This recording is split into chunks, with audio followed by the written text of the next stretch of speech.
Dixie the Old Dog by Tommie Townsley. From her kitchen window, Miss Theriot could see something in her backyard moving about.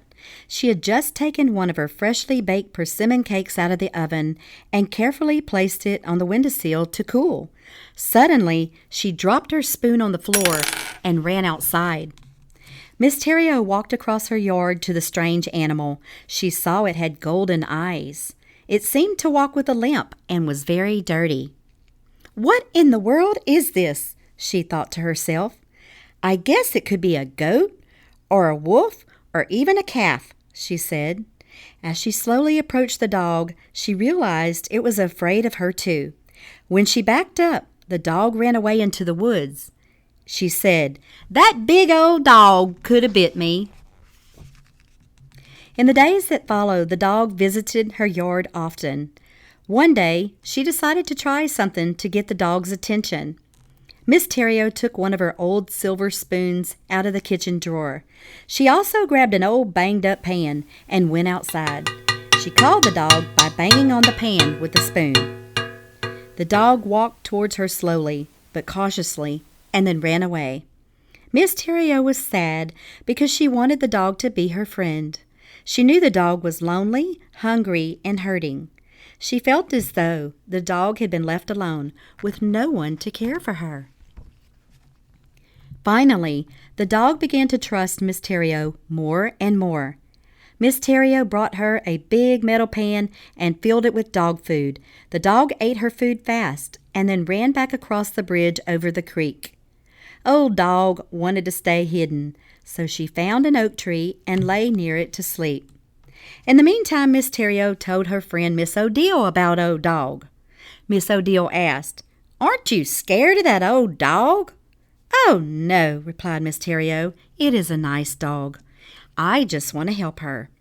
"Well, just be careful because that is a big old dog," said Miss Odile. Old Dog loved to hear the sound of the woods as she lay near the oak tree. She could hear the birds chirping, the frogs croaking, the leaves on the ground blowing from one place to another, and many other animals wandering around. They reminded her of her home where she was happy, and she really missed her home because there were children and other dogs to play with. "Why am I lost? Why hasn't my family looked for me?" thought Old Dog. An owl perched near her and said, "Why are you sad?" Old Dog looked up at the wise old owl with her droopy eyes and replied, "I am lost and I have nowhere to go." "Who left you?" asked Rex, the wise old owl. "My family did," said Old Dog. "Well, it looks like that nice lady across the bridge is giving you food," hooted Rex. "I think it would be wise to stay with her." Then he flew off to another tree. Old Dog decided to go and visit Miss Theriot again. Miss Theriot saw Old Dog in the field behind her house, quickly grabbed her big spoon in her pan and went outside. She said, "Well, hello there, Old Dog. I've been waiting for you. I have something special for you today." Miss Theriot started banging on the pan with the spoon in a steady motion. "I have a beautiful song I've made up just for you." As she beat on the pan, she sang, "Old Dog, doggy dog, come on, come and get it, doggy dog. You're an old dog, but a good dog. You're my old doggy dog." Old Dog never moved. She did not bark or try to run away.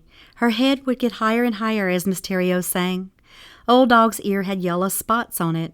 She would let Miss Theriot know that she was happy by folding down her spotted ear. They spent a few hours together that day, and Miss Theriot decided to name her Dixie. Sadly, Dixie remembered how she had gotten lost. There was a bad storm with strong winds, rain, thunder, lightning, and things were blowing all over the place. She swam towards an old wagon and floated on it until she reached land. This spot was near Miss Theriot's house. There she felt safe. But now, Dixie had something important to do.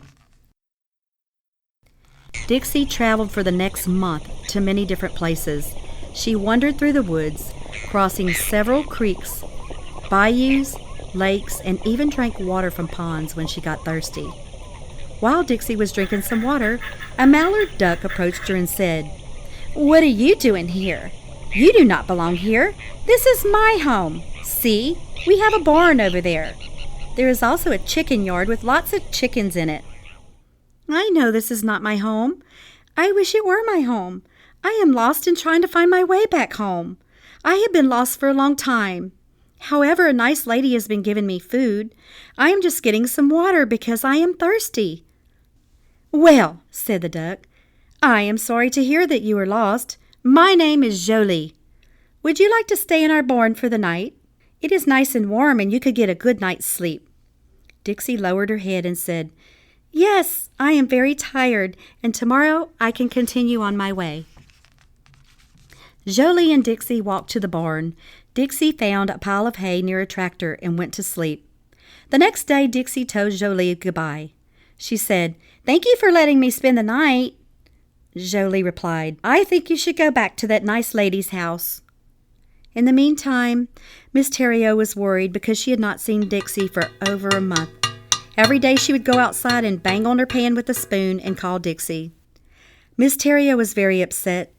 Dixie had become a friend to her, and she looked forward to seeing and talking to her every day. In a way, she was like Dixie. She was lonely after losing her husband. Miss Theriot prayed every day that Dixie would return to her. She knew Dixie must have been frightened badly because she no longer wanted to be close to people.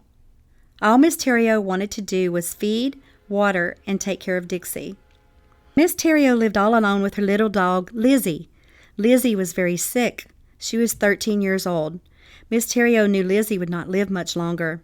However, she always took good care of her by giving her baths, buying her favorite toys, feeding her healthy food, and even letting Lizzie sleep with her. Miss Theriot said, "Lizzie, I really miss Dixie, and I know you do too. I hope she did not get hurt." Lizzie rubbed her tail on Miss Theriot's leg and licked her hand. Dixie had walked and walked for miles. She was so tired. "Why did my family leave me? I am a good dog, just like the lady told me.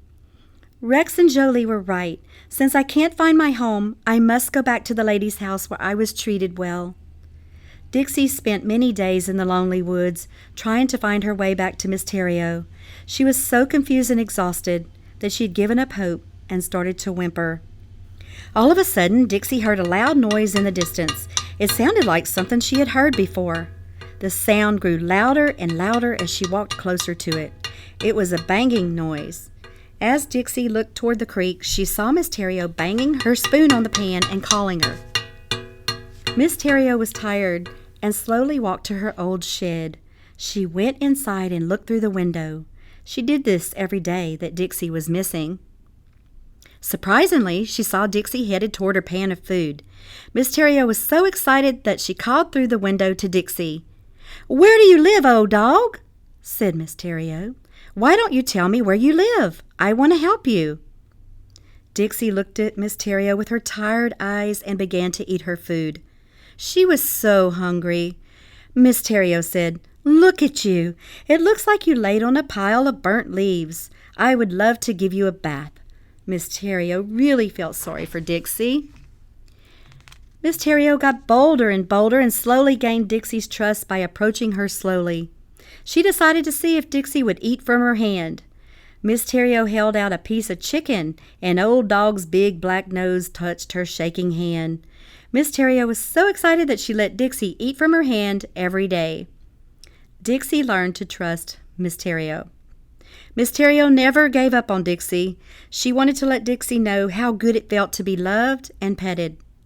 Miss Theriot smiled and said, "Come on, old dog. Come and see Mama's house." Then it happened. Dixie allowed Miss Theriot to rub behind her ears and along the sides of her neck.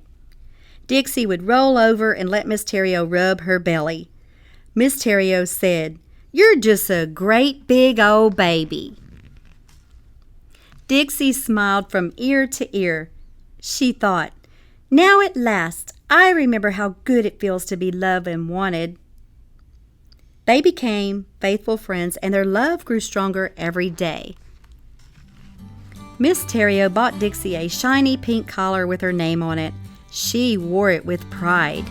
Say to the end.